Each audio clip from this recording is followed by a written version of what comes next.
talking a little bit about resonance. And before doing this today, I was thinking about what to share, what might be interesting for many of you. And this is a topic which is very close to my heart. And I thought about it a lot. And it's basically an overarching theme that accompanies most of the art I do. So I figured it might be interesting for you to hear a couple of thoughts on that. So, what do I mean by resonance?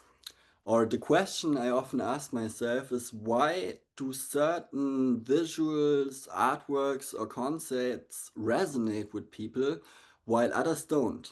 So often we have metaphors, visual metaphors, and if you find a visual metaphor or a metaphor in general for your research, that's one of the most effective ways to convey complex information even to people who are not familiar with the topic. But let's start with a little bit of background info because this is not my idea, and it's also not the consensus explanation for why some artworks touch us more than others. This is really my very personal take. And I was interested about a decade ago. I was very interested in psychology, and then I came across the works of this gentleman, Carl Gustav Jung, who was seen here happily smoking a pipe, and he's one of the founding fathers of psychoanalysis, next to Freud and Adler. And Jung was a clinical psychiatrist. He treated many patients, and he made one of the most astounding discoveries, which really changed how I think about the world and art in particular. And his discovery was that he was talking to many patients from different cultures. And he was also very proficient in analyzing their dreams. And he would realize that people dream in similar symbols and they dream similar stories, even if they come from completely different cultures. And he was also an avid historian and interested in mythology. And then he realized that the dreams that modern day people have, they are ancient symbols and they are basically the same recurrent themes coming up. And then he coined this term of the collective human unconscious. And this is such a powerful idea because what it basically means is that we all have instinctively programmed very deep in our mind a certain set of associations to symbols or stories or certain themes.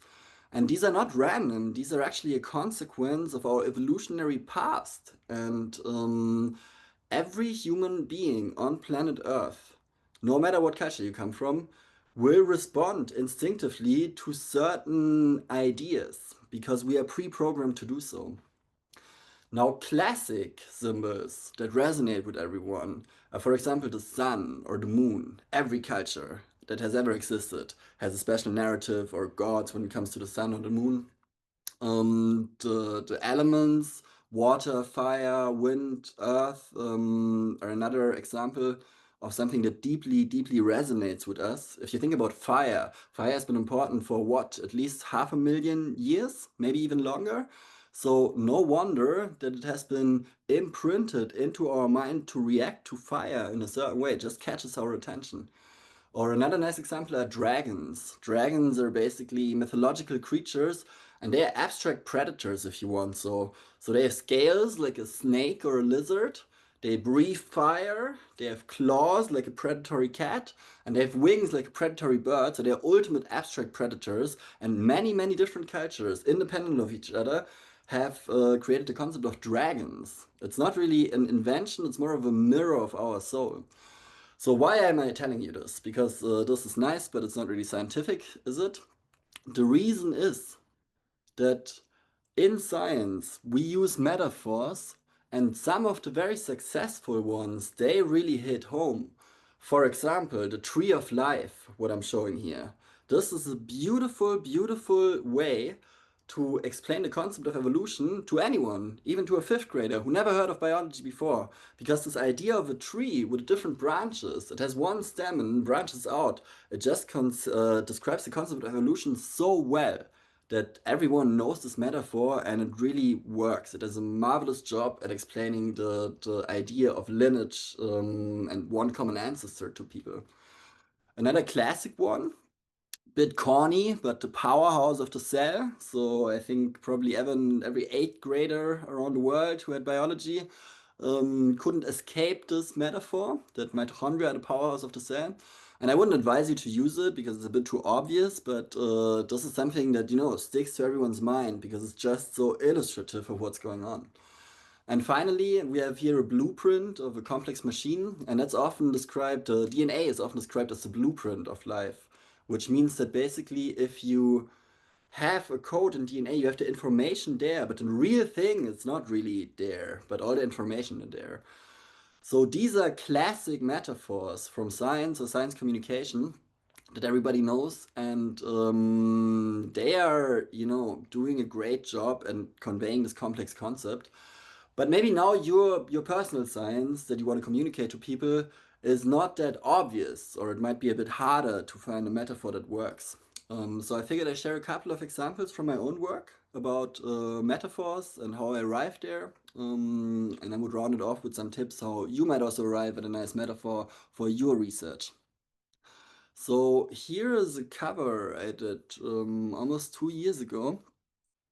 And the challenge was that basically this lab in Vienna published a paper, and they found that cohesin, which is a multi-protein complex that is known for both holding the sister chromatids of mom and dad together, and it's known for doing loop extrusion. But for a long time, it was not clear if loop extrusion and sister chromatid cohesion was actually based on the same molecular function of cohesin. And what they found out in this paper, that by doing a clever series of mutant or mutational analysis, that these are two different functions of cohesin, the sister chromatid cohesion and the loop extrusion.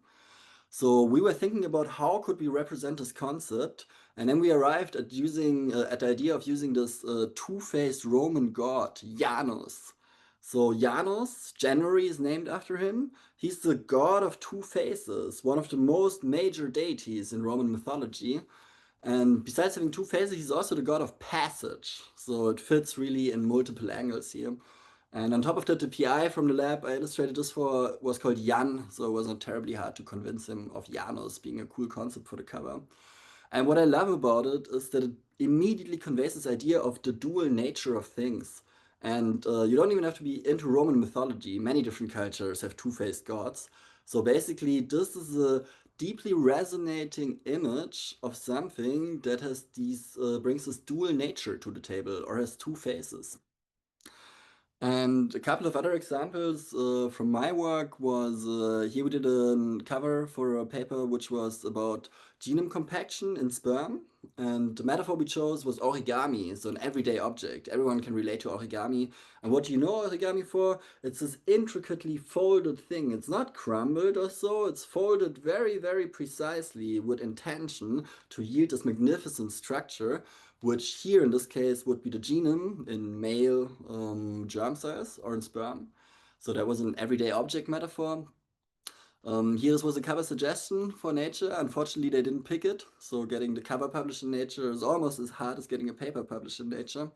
And this was about people who studied the spliceosome, which is this very, very stable multi-protein complex. It's hundreds of proteins, and it assembles very stable on a splice junction, but then it has to fall apart again. So how can something be so stable, but then fall apart once the job is done? And they found that there's this helicase, illustrated here with this arm, which pulls on an RNA scaffold. So one RNA, which is kind of the scaffold RNA of the spliceosome, and then the whole thing falls apart. So here the scaffold is illustrated by this golden thread. The golden thread has also interesting mythological analogies to Ariadne's thread. This is the maze of the Minotaur. Or the thread of life, which is measured by three witches and then cut and determines everybody's lifespan. But so this is the metaphor we choose here, this piece of yarn which falls apart. And then finally, this was a cover for a paper which studied the development of the bridge between the two brain hemispheres. And here we illustrated the brain hemispheres as the city, and we have the bridge as the central motive. So yeah, the corpus callosum, it's called, being depicted as a bridge. And what I like about these visuals that even if I show them to my mom or my grandma who know nothing about biology, then they kind of still get what it's about, and I have an easy time explaining it to them, and they will memorize it.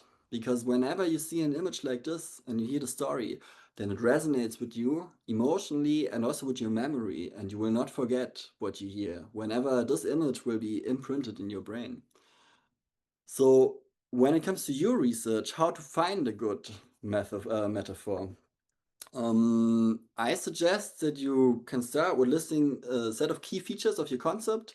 So, what is the essence of your gene or protein or whatever you study? Is it movement? Is it protection? Is it replication or decay?